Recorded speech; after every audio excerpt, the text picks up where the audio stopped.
Shalom. All praises to Yahweh, Bahashem, Amashiach, Yahweh Shah. Yahweh being God in Paleo Hebrew, and Yahweh Shah being Christ in Paleo Hebrew. Today, we're going to get into the Hebrew Israelite Whitfield family. All the Negroes with the surname Whitfield in the America, Caribbean island, Europe, and all the Negroes that scatter abroad with the surname Whitfield, like Africa, Canada, Australia. Before the narratives that y'all was slaves here in the Americas and the Caribbean islands, you guys was royalty in Europe. You guys was royalty in England, Ireland, and Scotland. To remind you, England, Ireland, and Scotland was once ruled by a black king, King Charles and the Stuarts. In the book, When Scotland Was Jewish, quote, the Scottish royal Stuarts were equally dark and Semitic in appearance. Of Charles II's dusky appearance, his mother, Queen Henrietta Maria, had been half mortified, writing after her confinement that the child was so dark she was ashamed of him. He was quickly dubbed the Black Boy. To remind y'all, the Negroes, the Hebrews, we ruled the dark ages of Europe for 1,000 years, from 500 AD to 1500 AD. That was prophecy fulfilled in Revelations 20 and 6. Blessed and holy is he that hath part in the first resurrection. On such the second death have no power, but they shall be priests of Yahweh and of Yahweh Shah, and shall reign with him 1,000 years.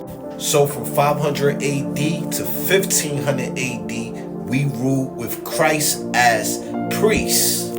In the 1100 AD, we created and stamped these family surnames like Whitfield as the Norman barons. America.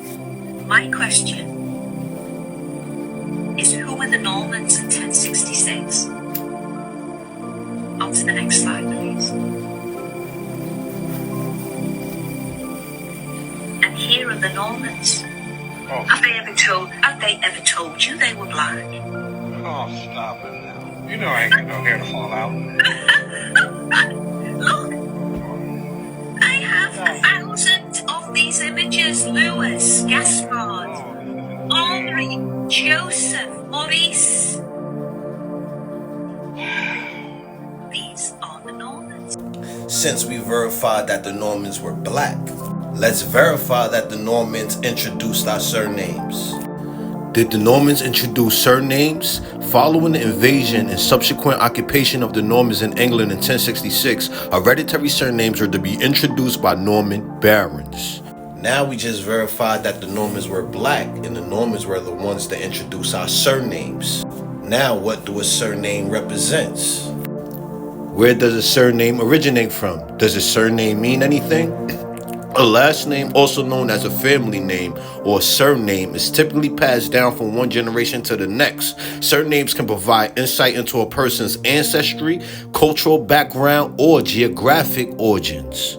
So having a surname shows you where your family originates from. From the 1500 AD and on, with the fall of the Eastern Byzantine Empire, which was ran by Negroes, and the rise of the Western Roman Empire, which was ran by Edomites, YTs, Revelations 20 and 7 happened. And when 1,000 years are expired, Satan shall be loosed out of his prison. So in the 1500s, the Roman Western Empire rose and started throwing darts at the black nobles, such as King James, Stuart, and black nobility start to crumble. And Revelations 20 and 8 happened. And shall go out to deceive the nations which are in the four quarters of the earth. So they deceived the nations, chiefly us.